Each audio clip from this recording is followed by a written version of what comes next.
If you enjoy listening to inspirational stories from people just like us, facing the fear and doing it anyway, then you're in the right place. My name is Claire Hill, and this is the No Rest for the Vivid podcast.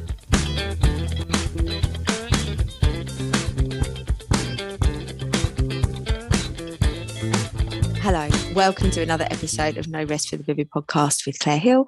And today I have a wonderful guest, Hannah Bradley. Hannah is an expert in natural hair care, specifically curly hair. And I have actually been adopting some of those principles. In the episode, you hear me say, well, maybe I have got wavy hair. I haven't really got wavy hair. I've done the test now, but I do have added more texture to my flat head.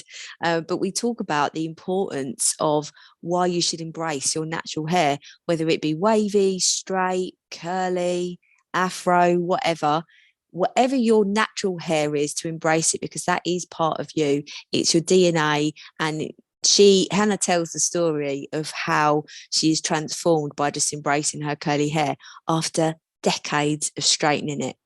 If you love this episode, please subscribe and share. I'd love to hear your feedback, and I know Hannah would too. All of the info to find Hannah is in the show notes. So yeah, got any questions, let her know. There were so many questions I had about her after speaking to her. Enjoy. Hello, Hannah. Hello, thank you so much for having me. You're very welcome. Welcome to the No Rest for the Vivid podcast. Vivid Club member, absolute legend, and also the curly confidant. Perfect. The accent makes it, honestly. I didn't even know what that was that until Corinne in the Vivid Club, she was doing it on the stories, wasn't she? But yeah, hello, welcome. So how is your day going so far? It is lovely, thank you. Yeah, really good. It's been a great day. It's a beautiful morning. I love autumn. It's one of my all-time favorite seasons, so I'm buzzing to be here. Amazing. Excellent. So for everybody that's listening that doesn't know who you are, can you introduce yourself, please? Yes, so I'm Hannah and I have wavy hair. Sounds like the introduction to some kind of group meeting, but that's what I try to help people to embrace. So I focus on helping people to love, nurture, embrace their natural hair texture, whether that's the loosest waves to the tightest coils and kinks, helping them to find methods and techniques that bring out their hair's best health, definition, and ultimately their best self. And for people that may be listening to this and be like, are you really going to talk about hair, which is where we're going to blow your minds? I love this, because people might be listening and be like, is this episode really about hair? Yes it is, as well as the fact that it can become your superpower. And this is why I wanted you on the podcast, because how you talk about your journey with hair is very inspiring. And I think that it's not spoken about enough, because, and I know you're going to say this as well, it's just like, I have got straight hair. There's no getting around it. Straight. But I recognise that I feel very empowered and like my best self when my hair is looking great.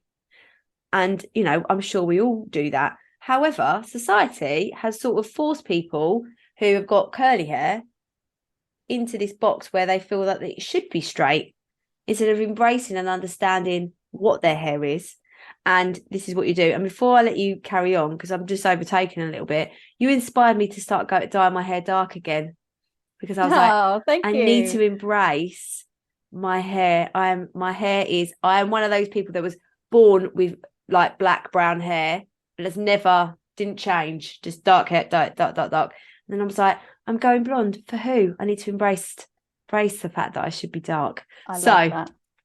So yeah, how did you get into this wonderful journey and wonderful job of helping people with their hair? So it all started really because of my own personal hair journey. So I have straightened my hair for previously over 15 years. So I think I was about 14 or so when I first discovered the hair straighteners and never looked back from there. So my hair as a kid, it just grew outwards is the best way I can describe it. It was a frizzy mess. It certainly didn't look like the lovely waves that I have today. And as strong as it sounds, I hated it. I genuinely hated it. I always said to everybody that my natural hair didn't suit me, and nobody would ever see my hair unstraightened, not even my immediate family. As soon as I washed my hair, it was blow dried, it was straightened, and that was how I wore it all the time. But the thing is, that's how everybody wore their hair then. When I think back to secondary school, all the girls I remember, they all straightened their hair. Even if their hair was very curly, people would straighten their hair because that's just what you did. And there was this illusion that the kind of pinnacle of hair beauty was long, sleek, straight hair. And so, there's enough pressure on young girls in particular for your sense of body image and fitting in as it is. So I just straightened it, same as everyone else. Even my mom was straightening her hair at this point, the same. So I straightened it for many years, which is obviously very damaging. But at the same time, if nobody ever teaches you an alternative, what choice do you have? You just do what you feel you need to do to go out into the world looking sort of half decent and not have people looking at you like, is she okay? Yeah. So I strained it for many years. And then during COVID, which is where all of us sort of experimented with all sorts of new things, I had my hair cut, and the hairdresser just happened to say to me, how do you want me to style it? Do you want me to curl it? And I don't own curling irons, wouldn't trust myself with a pair, to be honest with you. And so I was like, oh, wow, yeah, I've never had my hair curled. That would be amazing. So she curled it and I loved it. I thought it looked so nice. And I thought, oh, I wonder if I can recreate that at home. And then just literally stumbled into this amazing world of people, women in particular, embracing their natural hair and discovering what their natural hair is really capable of by, stopping the damaging practices and actually just letting it be the beautiful thing that it is. And I thought, wow, this is amazing. So I'm such a natural learner. I was one of those strange kids that really loved school. I love to learn. So I just started reading and watching videos and researching everything I possibly could about the curly girl method, which might be a familiar thing to some, but also just natural hair care in general, and learn how to care for my hair. And I actually got one-to-one support in the beginning for a month, which really helped me, from an amazing lady called Heather. And she helped me learn how to start the process of letting my natural hair just be and how to style it. And I just thought, wow, I've become a whole new person. I just loved it. It transformed my mental health. It transformed the fact that I was actually doing something for me as an individual. I felt so much more connected to my authentic self. I was showing up so much more in the world, and even influenced things like my job. I was so much more confident. I've always been in customer facing roles, and there was such a transformation in how, forthcoming I was, and much more extroverted. I was just so happy in my own skin, and I had never had that before. And I thought, more people need to know this. This needs to be a thing, much more of a thing that it is. What if all those teenage girls today that are straightening their hair, or teenage boys with curly hair that have literally no idea how to care for it, how much that impacts your self-confidence as you grow up, potentially hating a part of yourself. That's so sad. So the Curly Confidant was born to try and change people's lives one step at a time, particularly with their hair. I love it. I wish I had curly hair. I know a lot of people in the Vivi Club say that all the time. I'm like, I wish we had curly hair so we could do it. Because it's like you're talking, it's like that transformation. And I spoke to you about my friend Kelly, who is just literally as you were describing your hair then. And I know somebody else as well with a similar situation where they were so, I don't think Kelly's like massively opposed to her curly hair, but she just doesn't.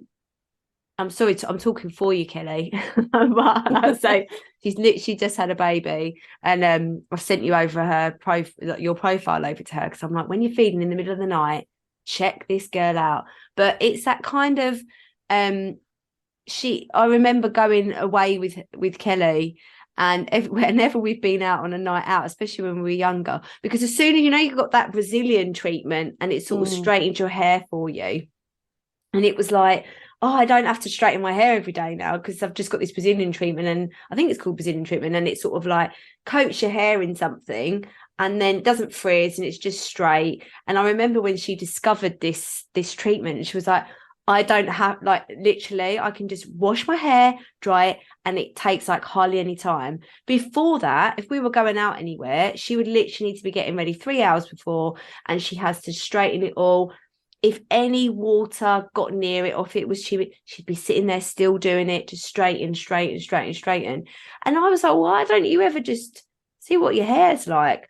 But it's so, when you are like, I mean, in our group of friends, there's like seven of us, I think, eight. Sorry if I've forgotten anyone, but she's the only one with hair like that. So all of us straight hair. Like, oh, actually, my friend Catherine's got quite wavy hair, but when you're in that group, the majority of people around you have got straight hair. It must feel like, well, that's what everyone else is doing. And if your parents don't have curly hair, now I know that your mum, we'll come to that in a minute, she does have curly hair now, but that kind of like, who's around me that's got that kind of hair? Where can I learn from? But if it's just, it seems like it's a much newer thing to talk about. Like, no one spoke about this kind of thing really 5 years ago, 6 years ago, maybe. Yeah, 100%. The thing is, there's been unfortunately, a lot of prejudice towards textured hair. So not so much wavy, but going into the curly and the coily spectrum, especially, there's been false perceptions that it is unprofessional, that it's messy, that it's unruly, and even when you think about it, as women, we're told to take up as little space as possible. And curly hair takes up a heck of a lot of space, as it should do, because it's beautiful in that way. And so even things like conditioning us that straightening is the way forward is about that sense of control. And this is the mold you must fit in as a woman, and this is your place in the world. You cannot go having your hair wild and crazy. I mean, it's all ridiculous and it sounds silly to say it, but we don't even realize sometimes that is the programming that we are subjected to. And then think about that, how that then continues to affect generations down the line as young girls grow up and say, Mummy, how do I straighten my hair like you? And it's sad, but that is the reality of things. But at the same time, as I say, if you don't know any alternative, because nobody's out there really telling you, and you look around and you see a world of straight hair, how can you possibly know what else to do? So of course you're going to fall back on things like straightening, because you just want to still be able to live your life and not feel like you're trapped because of your hair or held back in any way. But the products on the market, the advertising, it's so designed towards straight hair. But thankfully that is changing, and there is a movement of more and more people embracing their natural texture, which is beautiful. There's nothing more authentic than yourself. I'm very passionate that the hair that grows out of your head was custom made for you, like a beautiful dress or a tailored suit. Nobody else has that hair. It is so unique and wonderful if you know how to help it be at its best health. And when you love that side of yourself, you learn to love yourself more as you are. And if more people did that, that'd change the world. Oh, I love it. It's just sort of like, it's so, it's talking about, I mean, it's a metaphor, but it's not even a metaphor of that. It's just embracing who you really are. And we're going back to how you were saying about how we're controlled, and how I mean, the whole idea of like, you've got to fit into this box. And I always found that I'm very conscious of this with my son, and Bex, who who I work with, who's my best friend. We were talking about this because we've been told our whole lives, like, oh, you're loud, or you've got a loud laugh. And we've both produced children that are basically very loud, because we are like, I look at Jackson and Joy, Bex's little girl, they are so similar in how they just are just joyful, like so happy. That's how they express their happiness, by being loud. And sometimes, like this morning at 6 o'clock in the morning, I wasn't up early this morning because I was working late. I know we always talk about how I'm up at a lot very early in the Vivid Club, but this morning I was not. And he was just singing. Alexa's got this. Sorry if you're listening to this and I've just set your Alexa off, but if you say like Father Christmas Countdown, they say, oh, suggest asking for this song, and it's about the bloody North Pole. So that's been going off from 6 o'clock this morning. I was like, literally, my brain, and he was singing it. And oh my God, it was very loud. But I'm very conscious, I've just gone off on a tangent, but I'm very conscious that I don't want to tell him, you're too loud, you're not too anything. And it's like, well, and you're right, like that society makes you feel like you have to fit in a certain box. You can't take up too much space. You can't be too bright and colourful. You can't be too loud. You've got to have, like, there's like a volume setting. Anything over that, oh, you're annoying. Instead of, actually, I'm just expressive. And I've realised how long in my life, and when I was in education, and even before that, but definitely when I worked in that school, I had to fit into a box to be professional. And I had to make sure that even the fact that I'm quite short, I had to feel like I had to be taller. Like I'm like only just over 5 foot. And it's only recently where, I don't wear heels, obviously, to, what I'm wearing heels for. I work indoors, but I've always felt like I needed to be taller. I needed to be small, like thinner. I needed to have, like, don't wear too bright clothes. Like, how much animal print I wear now? Would never have worn animal print in a school. I had to be quiet, make sure, my accent had to be quite telephone voice, that kind of thing, to conform to a box. And then when I left, and I'm sure you feel the same, it's like, boom, actually, me being loud is really useful, because then I can talk to loads of people. I can do a podcast. I can go live on Instagram. I can do stories. I can G people up, because it's about the energy. Actually, I'm loud because of my energy. And how many people listening to this right now have been like, do you know, I've been told I'm too this, like too bossy. That's another one. Oh, yeah. Sometimes. yeah. Absolutely. It was like, well, actually, I'm so Jack. I said that actually the other day. I was like, oh, Jackson, you're being bossy. I didn't say a bit or put anything. I was just stating the fact that he was being bossy, but recognizing that I've always been told that. Well, I run my own businesses now, same as you, same as you. Yeah.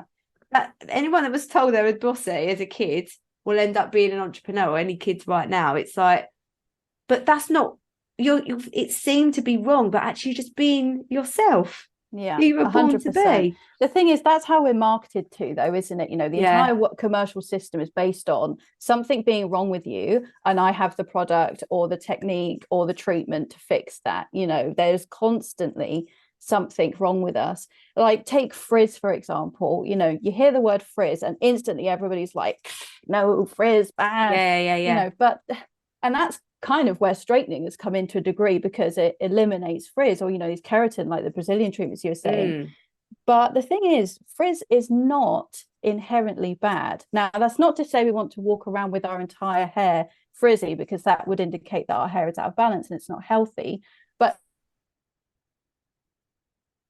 will have frizz, and that is okay.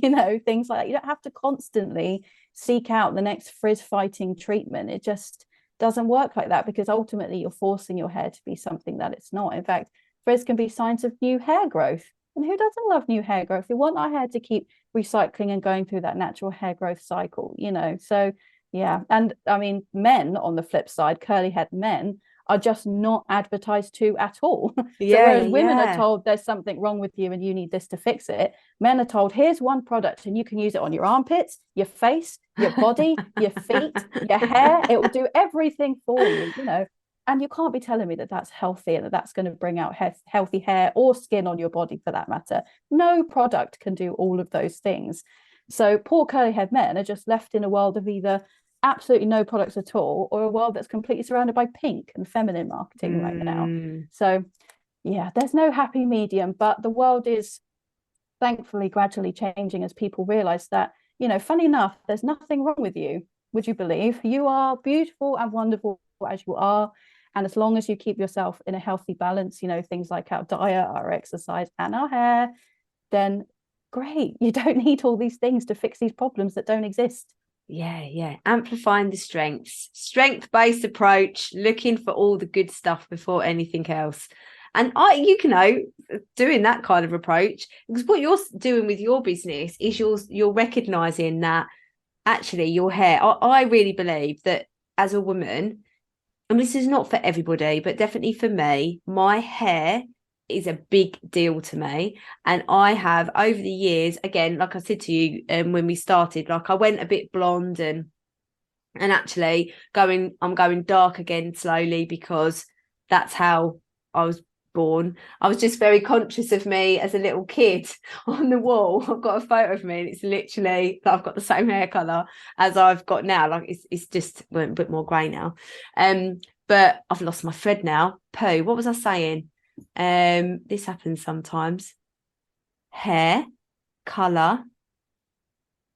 No, I've forgotten. What was I saying? Oh, about what you do. That's it, superpower. So I really believe that hair is you can see it as a strength and a superpower by embracing who it is, because it's something that people see, and you can really amplify those strengths about you. Like that part of your personality is in your hair.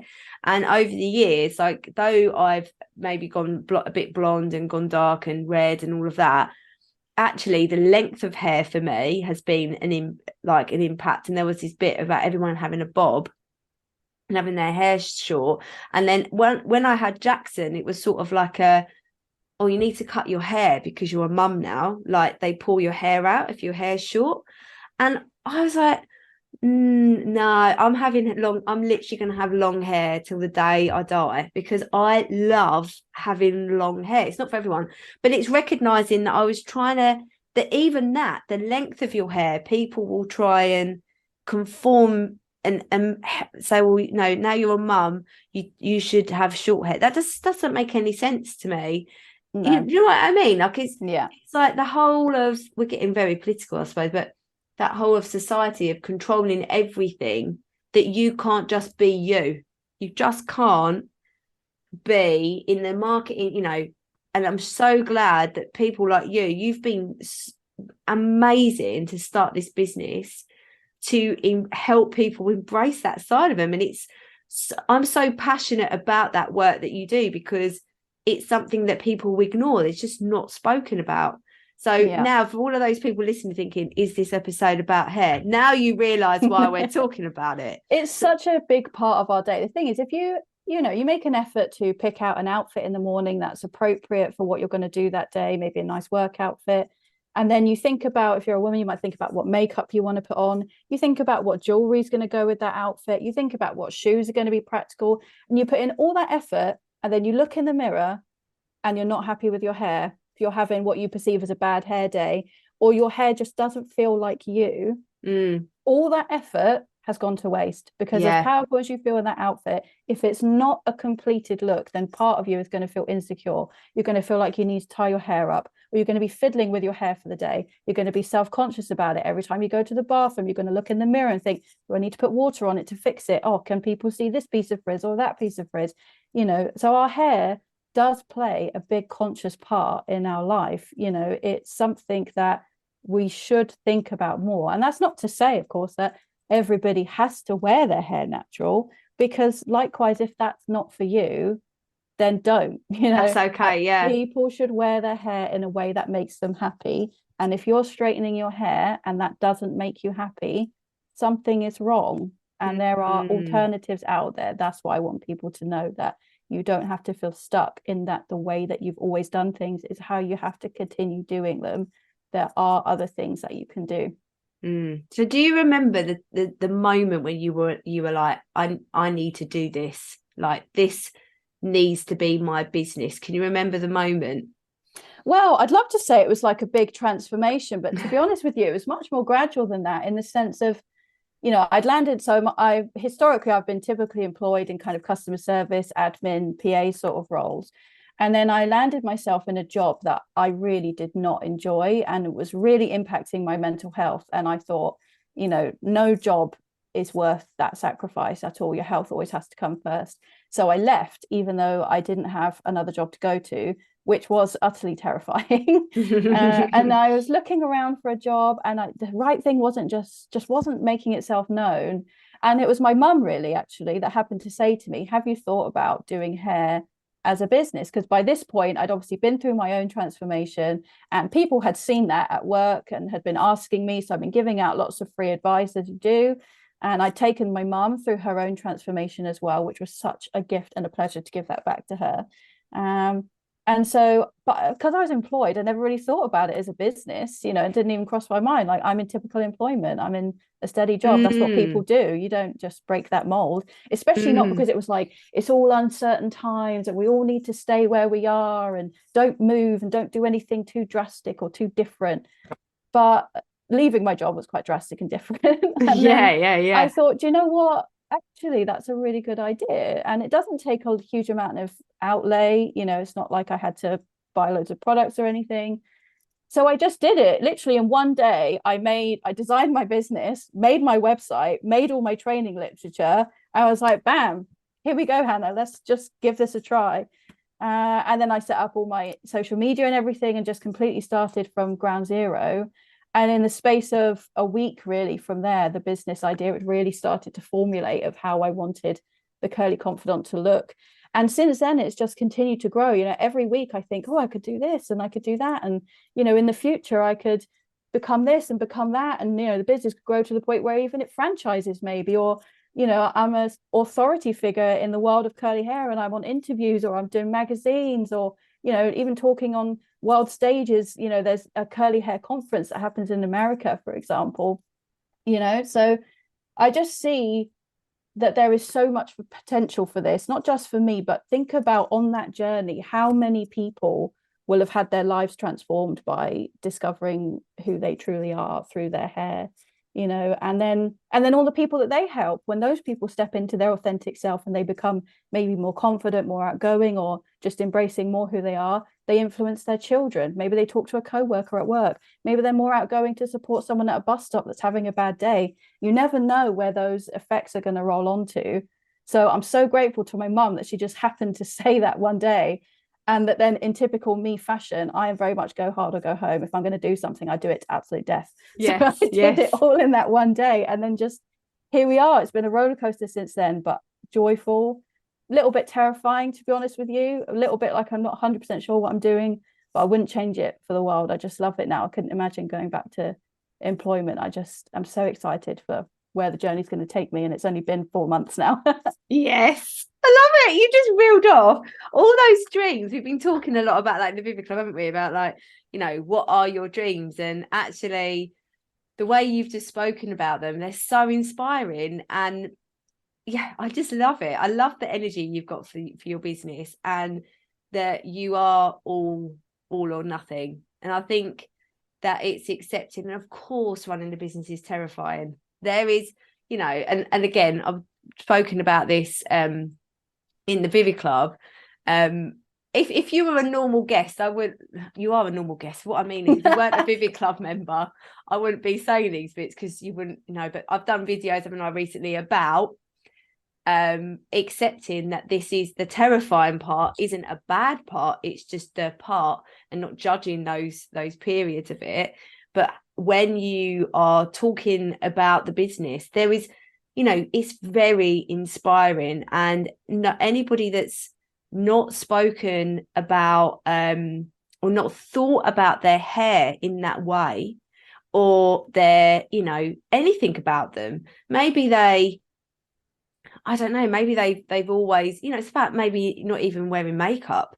Like, I feel so much more confident not if I don't wear makeup on a day than I used to, because I'm just like, this is my face.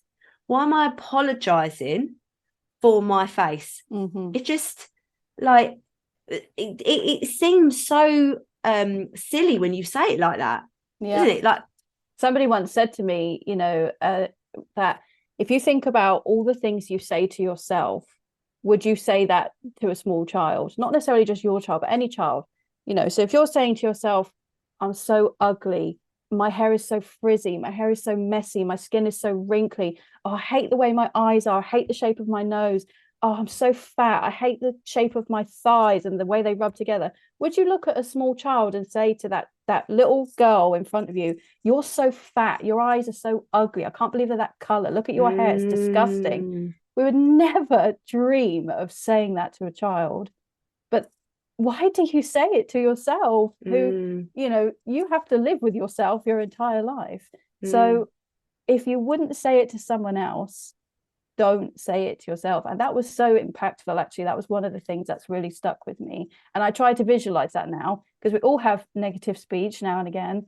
And if I try now and think about it, I will picture literally my childhood self maybe and think, would I want her to have that programming growing up, or would I rather actually stop that habit right now and change my future? And it's thinking about that your thoughts aren't always real, like they're not true. And it goes back to self-worth as well. And thinking, when I like my self-worth journey has been, part of it has been while Jackson's been alive. And it's not like I felt like I was worth more because I gave birth to a child. It wasn't that at all. It was the fact that he is worth so much, and he's laying there, all he's doing is pooing, puking and feeding. That's it.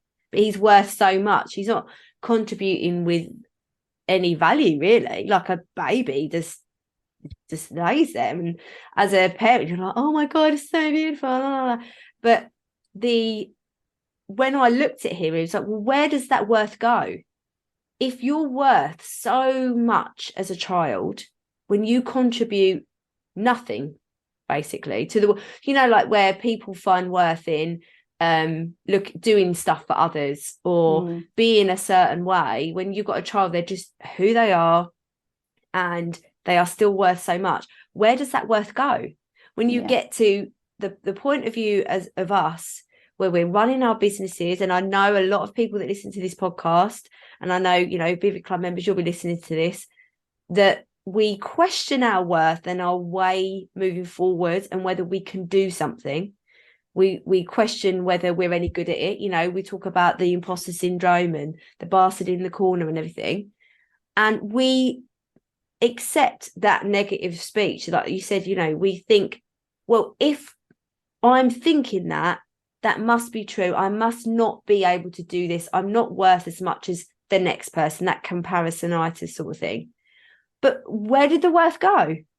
It's just because I think as business owners, this is why if you're listening to this and you've got curly hair, you should really embrace your curly hair if you're running your own business, because you will run your business so much better when you step into this is who I am.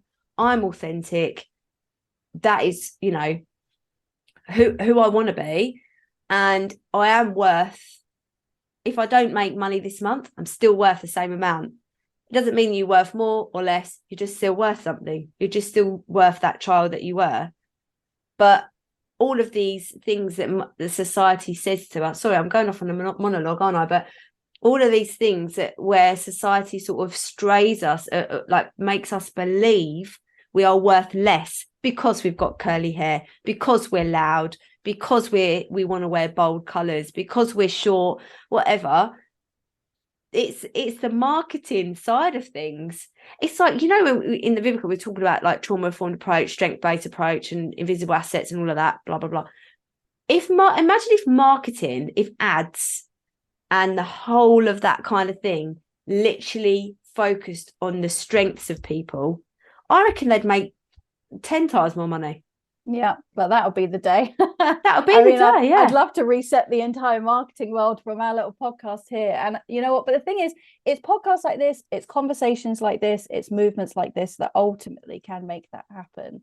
If everybody were to sit there and believe that them changing their hair and adapting to their natural hair makes no difference, then you're right. It's not going to make any difference. But if you believe that actually stepping out of there's something wrong with me that needs fixing and stepping into I am beautiful and I know how to take care of myself, then actually, if you really believe that can make a difference, it will make a difference, because as we've said, it will make a difference to your children. It will make a difference to your workmates who look at you and they've noticed something's changed. It will make a difference to your friends, to your family. It will make a difference to somebody walking down the street who straightens their hair, who you never even notice that they're there, but they look at you and they think, wow, hasn't she got beautiful hair? My hair sort of looks like that. I wonder if there's something I could do to, maybe I should consider stopping straightening. You never know who's going to look at you and what a difference that can make. I'm so inspired by it all. It's just, there's so many layers to it. So when you first meet your clients, what's the process? Because there is, again, I've got straight hair, so I'm literally like, it's flat. That's the only description I've got today. I plait my hair a lot to give it a little bit more volume. But if you're listening to this thinking, would I benefit from this kind of support? What kind of information, like, I know you've got all these long words I've totally forgotten now. But just talking about when you first meet a new client, what's the process that you go through? Yeah. So I always start with a discovery consultation, because that gives me a chance to listen to you. So say it was us, for example, I would listen to the history you've had with your hair. So what kind of journey you and your hair have been on, what kind of practices you've done, to what you do now, how you're washing it, what you're washing it with, and what kind of styling you're using, for example, straightening. And we talk about what you want your hair to become, what your ultimate goals would be, your dreams, and how you want to feel about your hair. And from there, we start thinking about, right, how can we make those dreams a reality? How can we bring your hair's health back? How can we help your hair have vitality? How can we help you to feel joyful about that hair? And so to do that, we start with looking at your hair statistics. So things like how much hair you have on your head is important, how thick those individual strands of hair are, things like your porosities, that's how your hair is going to respond to moisture and certain types of products and protein.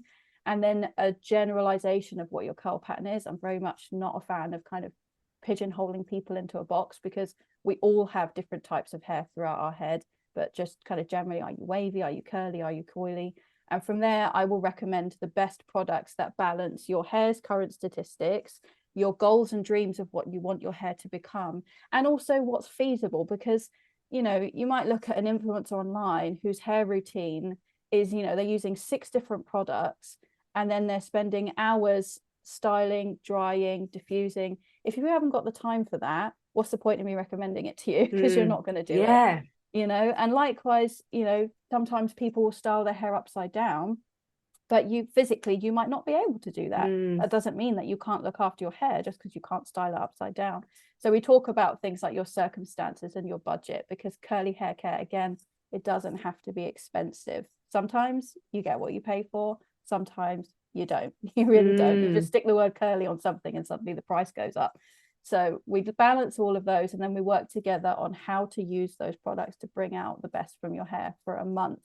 Because in that time, you'll have had a couple of washes under your belt. You'll have got familiar with how much product to use, how it feels on your hair, how the styling feels.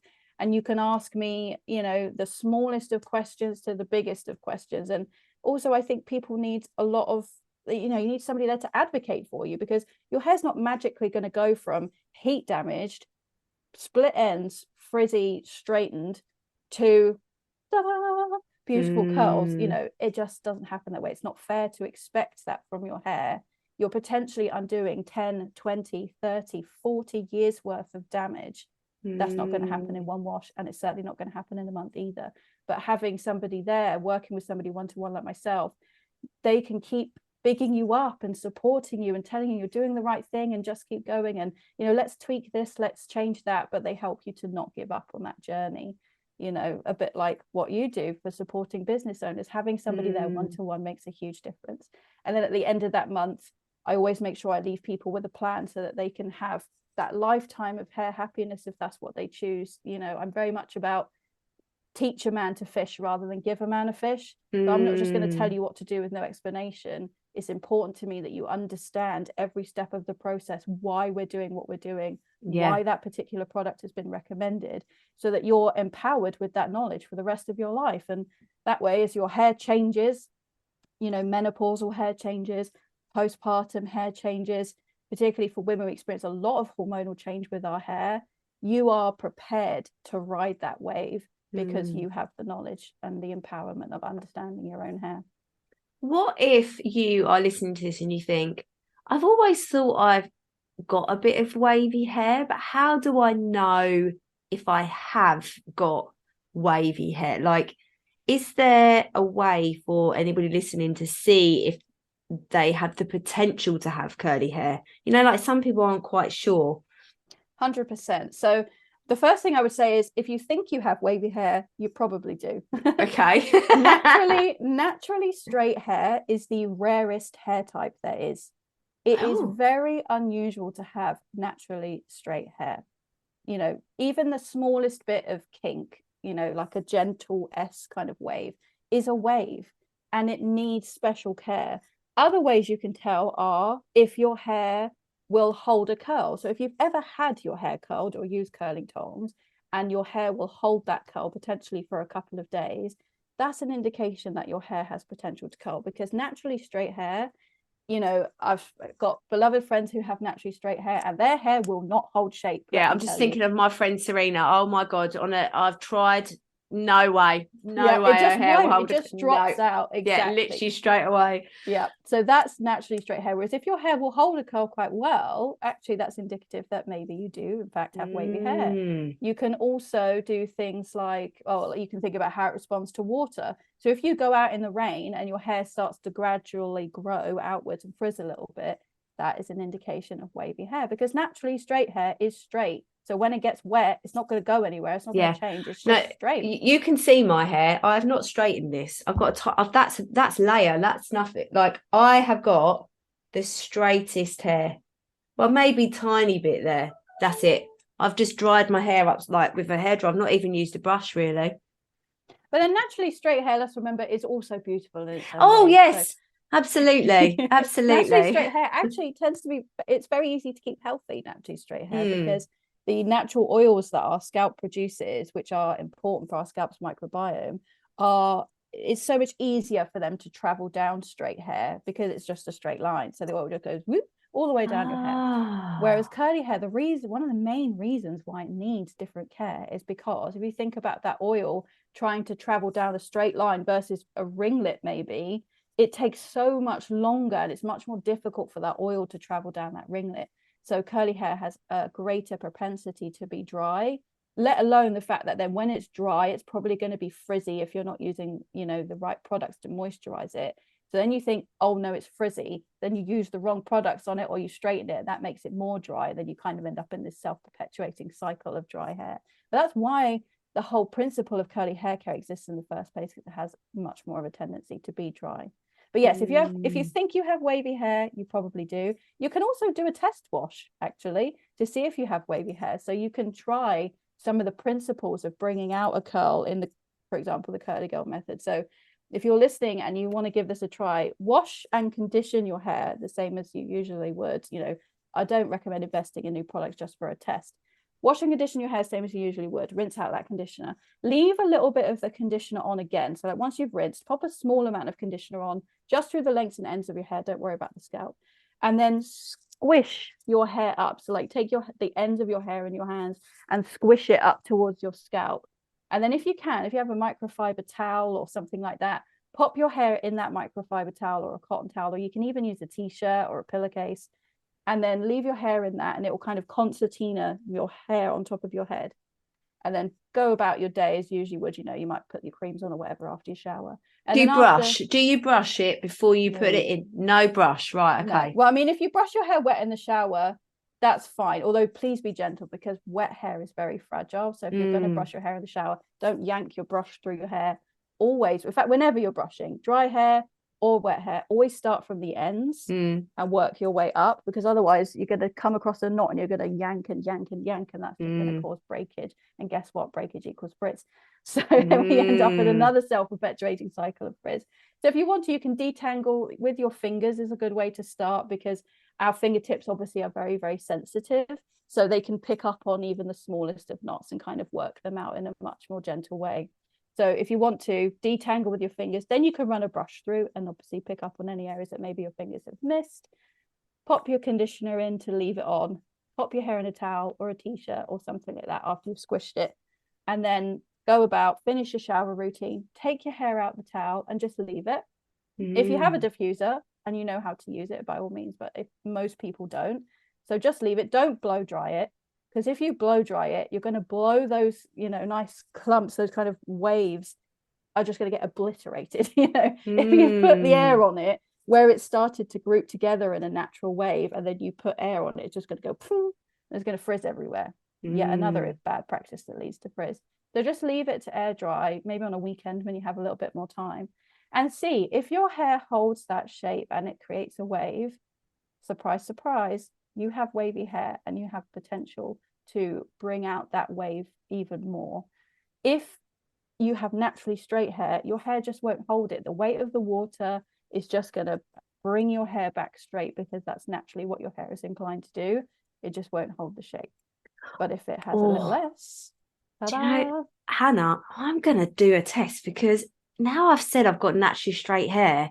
I don't have my friend Serena's hair because my hair does hold a curl and it does. Like, I wash my hair twice a week, wash day to day. Tonight, I will put it in plaits and it will hold the plait. I will put in a plait every day and it holds the wave of the plait. Like, well, like sometimes I have big wavy hair. That's just plaits. So if I had straight hair, it wouldn't hold the wave. So maybe I'm going to do a test. I'm excited. Imagine if I've actually got wavy hair. Oh, I love it because I feel like I actually am properly myself when I've got. That's why I've always got my hair in plaits and wavy hair, because I feel like it. I like having big hair, so maybe I've got big hair.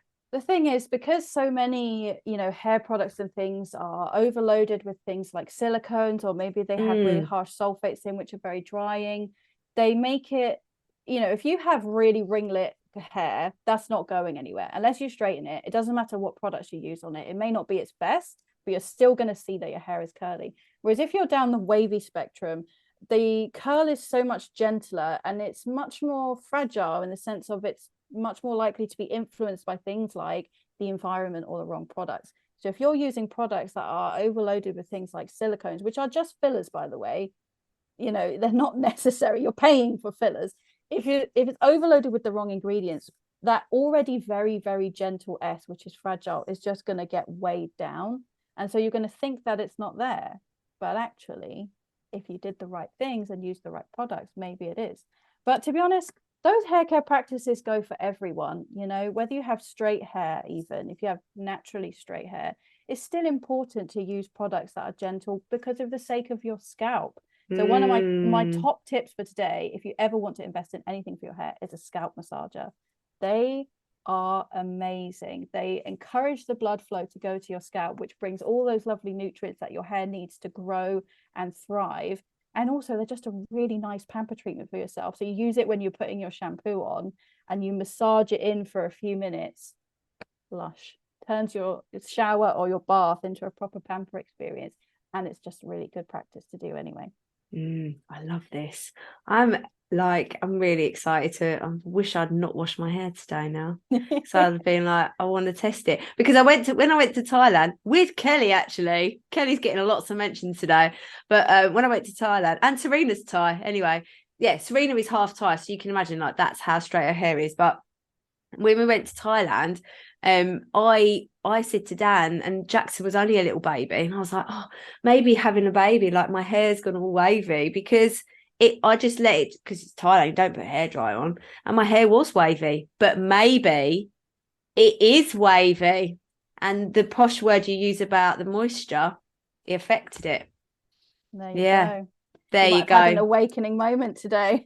Imagine my sister's tried the curly girl method and gave up, but because she had curly hair when she was little, so it's basically your curly hair doesn't go anywhere really, does it? No, I mean, your curl pattern can change through life. So for example, it's very common, parents might have children which have really lovely ringlets when they're little, and then as they get to sort of about 4 or 5, they start to go through hormonal changes, perfectly natural part of growth, and their ringlets may actually soften and eventually even become straight or just a very loose wave. And that is a natural part of development because our hair is hugely influenced by our hormones. And if your child will have straight hair when they're older, when they get to about 12, 13 and older, and they go through that another huge wave of hormonal development, then the curl or the wave will start to come back. It's just one of those natural transition periods that we often go through. But things like menopause has brought on wavy curly hair in people. Yeah. It's very unlikely that you're going to go from a gentle wave to really ringlet hair, because that's quite an extreme change. And what defines our hair's curl is actually the shape of the hair follicle. Yeah. So the chances of something like that, that's unrealistic expectations. but you could go from what you think is straight to actually really quite wavy or even kind of bordering on curly hair. That can happen with things like menopause or any major hormonal developments in our life. And chemotherapy can do it as well, because I remember one lady that I used to work with, it happened to, but another lady I used to work with had really long straight hair, lost all her hair. She had stage 4 cancer. She's fine now, but she lost all of her hair. And when I saw her again, she had all of these waves on the top. Like, they weren't, like you say, not tight, but she's like, I've literally got new hair. She's like loving it, because you'd always had such flat hair, and now she had this like new, it was like a new person had evolved since the cancer. So it was really cool, actually. But yeah, it's fascinating, actually. And I think I'm going to get lots of people to listen to this podcast, as obviously lots of people do anyway, but I want to hear, like, really share it with like my friends, because this episode is for business owners, but it's also for everybody, because it's just finding that like little hidden gem that can really transform how you see yourself. So yeah, love it. I'm really excited. Really excited. I'm like, what if I go wavy hair? So I ask all my guests when they come the big question about what, oh, hold on, sometimes I stumble. I am stumbling, hold on, that's it. What do you know now that you wish you'd known 10 years ago? So I was thinking about this, and 10 years ago I was 20, and I was thinking, where was I in my life when I was 20? And at 20, I was at university at the time, but I was just about to drop out. And then I was about to head into a relationship, which was really very bad for me, and head into a period that actually involved a lot of drinking and even some drugs in my life, which feels like almost like a past life now.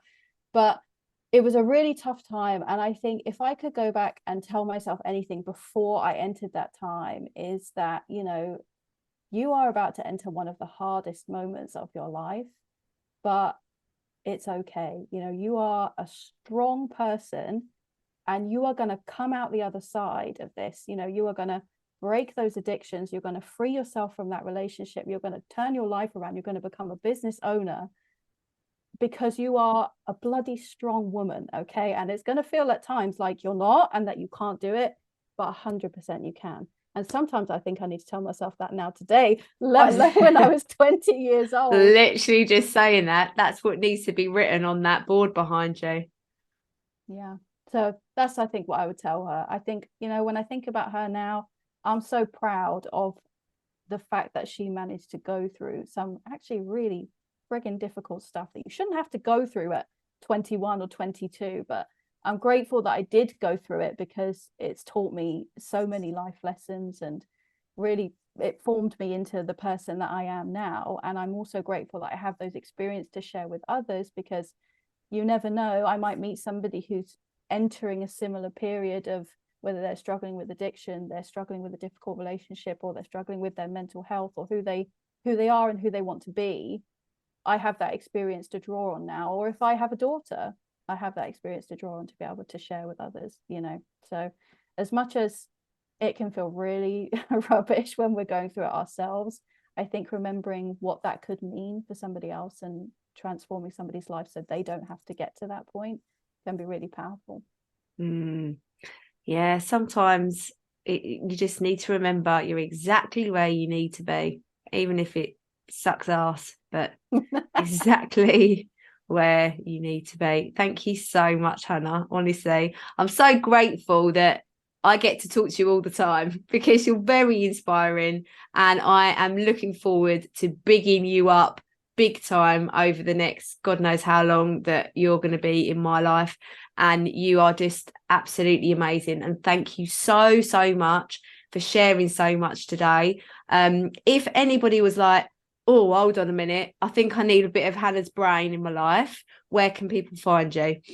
So I am on Instagram as _curly_confidant. I have my website, which is thecurlyconfidant.co.uk, and you can book a free discovery call with me on there, and we can start the chat about your hair and see whether it's something I can help you with. Amazing. Thank you so much, Hannah. It's really, been really an powerful. Joy. Oh, loved it. All right. If you like this episode, subscribe and share, everybody.